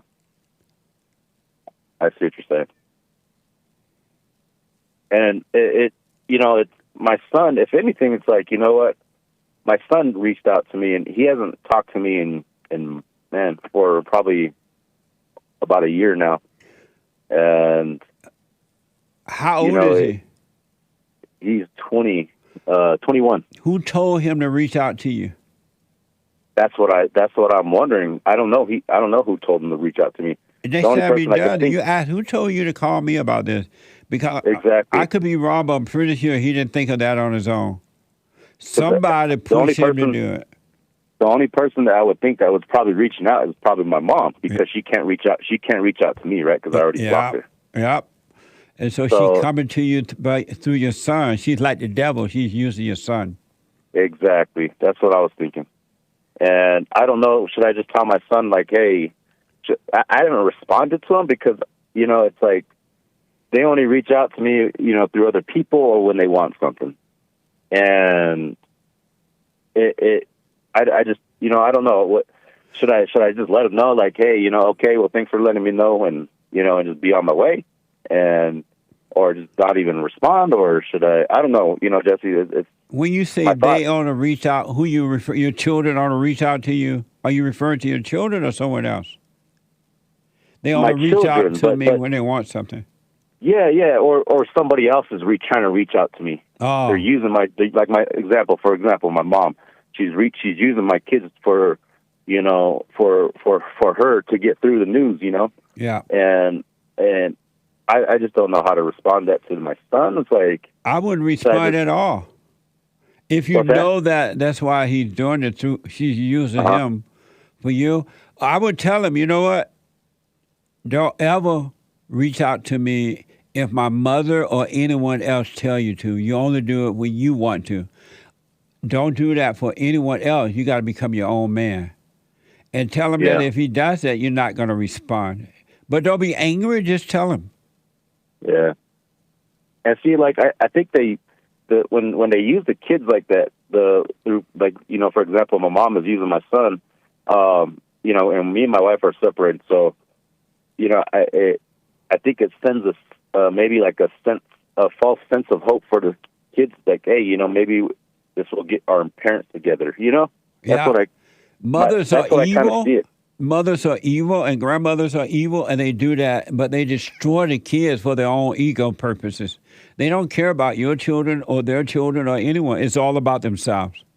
That's exactly what they do. And then they set the kids up like that because the kids thinking, well, maybe my father and mother get back together. And when it doesn't happen, they'll blame you for it. Yeah, they don't see that they've been set up by their mother. Yeah, I can see that. And, for me, it's just, I'm dealing with, the separation of, me and my wife and whatever, my family are going through.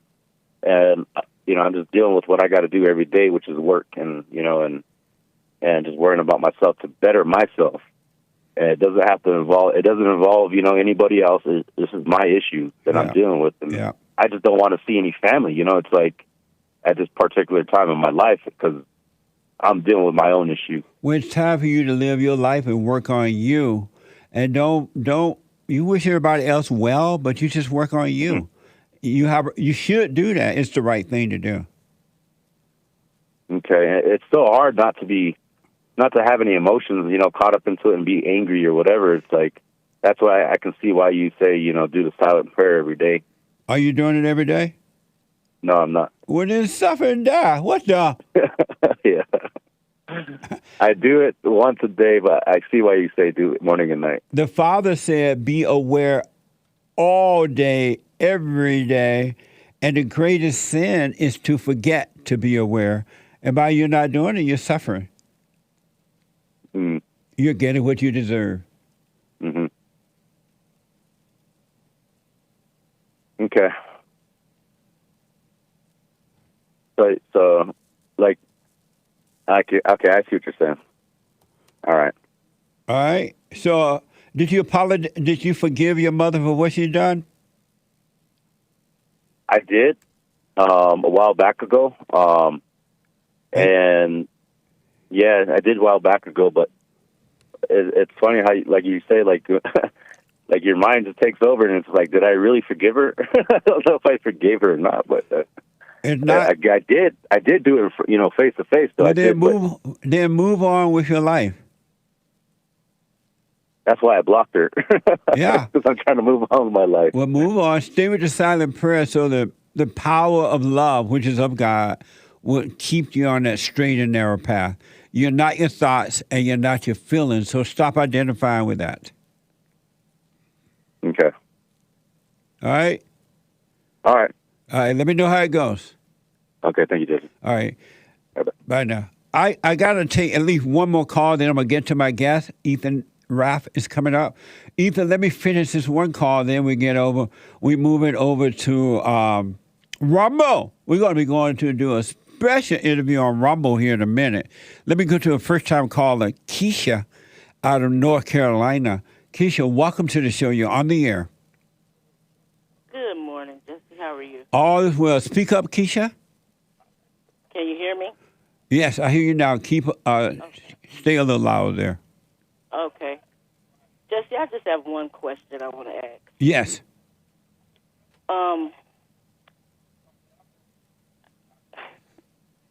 How many gods do you think there are? There's only one. So if there's only one God, how is it that you make it seem like it's like 2 or 3 of them? How do I make it seem that way?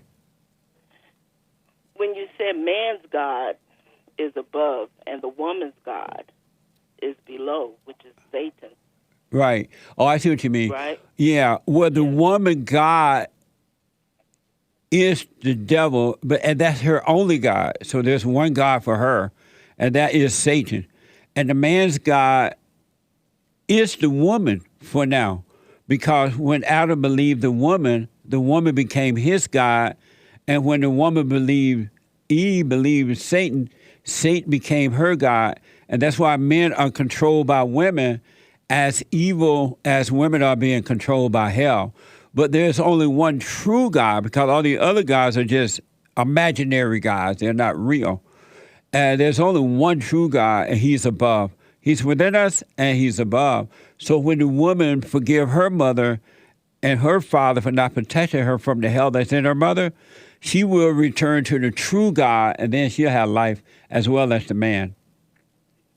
Okay. My only problem with that is I know I'm not evil, Jesse. How do you know that? And I know my mom's not evil. How do you know you're not evil? Because I am of God. But how do you know that? I'm a Christian woman, for one. That's how I know. But how do you know that you're of God? Because God is in me. How do you know that? Because I feel him.